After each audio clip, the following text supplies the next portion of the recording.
As you may know, buying a car can be quite a hassle, and the buying process can be difficult, unless you know what you're doing. In this piece, the author gives advice to facilitate the car buying process based on his own experiences. Where You Can Stick the Sticker Price by Dave Barry. To a car salesman, selling cars is a game of strategy, and, as in any strategic game, the more you know about your opponent, the better. When you are at a dealership, the car salesman will ask you lots of questions in order to learn as much about you as he can. So, to even the score, here are 4 important facts that you should know about him. Number 1, he needs you more than you need him. The car salesman is under a lot of stress. Since he works on commission, he doesn't eat or pay his rent if he doesn't sell a car. That is a lot to live with. In addition, his sales manager is constantly pressuring him to sell, sell, sell. Number 2, he's not really in control. The car salesman operates under the illusion that he is in control of the car buying situation, that he's running the show. He's confident and smooth, yet, in actuality, you have the final say. He knows that at any point, you can simply say no and just walk away. Number 3, no matter what he says or does, it's probably all an act. The car buying situation is very theatrical. The car salesman is very much an actor. And it's safe to assume that much of his salesmanship and his lines, and even his sincerity, are often simply part of his performance. So do yourself a favor. Don't fall for any of it. Number 4, he can't be fully trusted. When you ask the car salesman a question, he may give you an honest answer, or he may lie, or he may say he doesn't know the answer because he really doesn't know, or he may say he doesn't know because he wants you to think that he's not as smart as he really is. So, to protect yourself, it pays to never fully trust any car salesman, no matter how friendly you may get with him, and no matter how much you like him. We are attempting to purchase a new car, and I have just one teensy little question. Why won't they tell you how much it costs?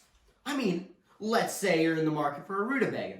You go to the supermarket, and there, plain as day, is a sign stating the price of the rutabaga, allowing you to decide instantly whether it is in your price range.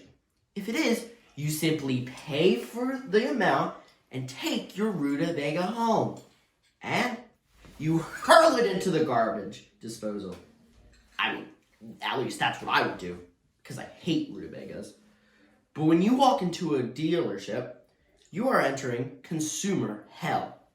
There is no easy way to find out what the actual true price of any given car is. Oh, sure, there is a sticker price. But only a very naive, fungal creature just arrived from a distant galaxy would dream of paying this. In fact, federal law now requires that the following statement appear directly under the sticker price. Warning to stupid people. Do not pay this amount. The only way to find out the real price is to undergo a fraternity-style initiation. First, you squint at the sticker, which lists the car's 163 features, none of which you could actually locate on the actual car, because they all sound like rocket parts, as in transverse mounted induced torque modality propounders. Then, a salesperson comes sidling towards you in an extremely casual fashion. Do not attempt to escape, however. An experienced car salesperson can sidle great distances at upwards of 45 miles per hour, and chatters on a length about the many extreme advantages of whatever car you're looking at. It has your obverse shafted genuine calfskin bivalve extruders. But if you ask him the true price, he will make some vague, Confucius-type statement like, Dave, we are definitely willing to go the extra mile to put a smile on your face. But how much does it cost? You say. Dave, he says, lowering his voice to indicate that you and he have become close personal friends. Frankly, Dave, name of whatever month it is, has been a slow month, and I think, Dave, that if we sit down and cut bait, we can come up with a number that we can play ball with. What number? You say. Tell me the number! Dave, he says, I think if we both pull our oars here, we can put the icing on the cake while the iron is still hot. The easiest solution, of course, is to simply pull out a loaded revolver and say, tell me how much this car costs or I will kill you. But unfortunately, it is still a misdemeanor in some states to shoot a car salesperson. So eventually, you have to start guessing at the price. Is it more than $9,500?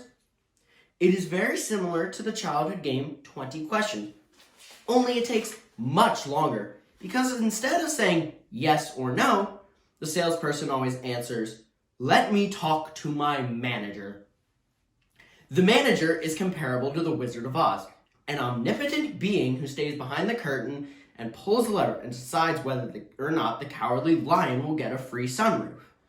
I have never heard a conversation between a manager and a salesperson, but I assume it goes like this. Salesperson. He wants to know if it's more than $9,500. Can I tell him? Manager. How many times have you called him Dave? Salesperson. 1,672 times. Manager. Not yet. So, it can take hours to determine the true price. And this is just for one car.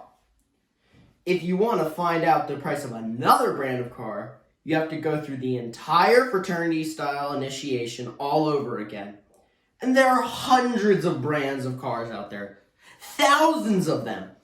Back when I was a child and Abraham Lincoln was the president, there were only about 4 kinds of cars, all of them manufactured by General Motors. But how you see new dealerships springing up on a daily basis, selling cars you've never heard of, cars whose names sound like the noise that karate experts make just before they break slabs of concrete with their foreheads. Hyundai!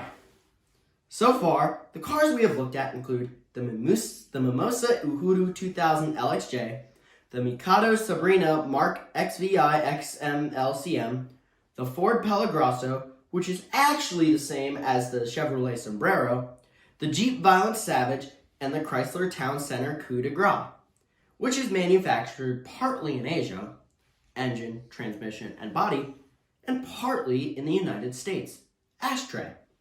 They are all fine cars, but at the present time, based on our discussions with the various salespersons, we find ourselves leaning toward the Rutabaga.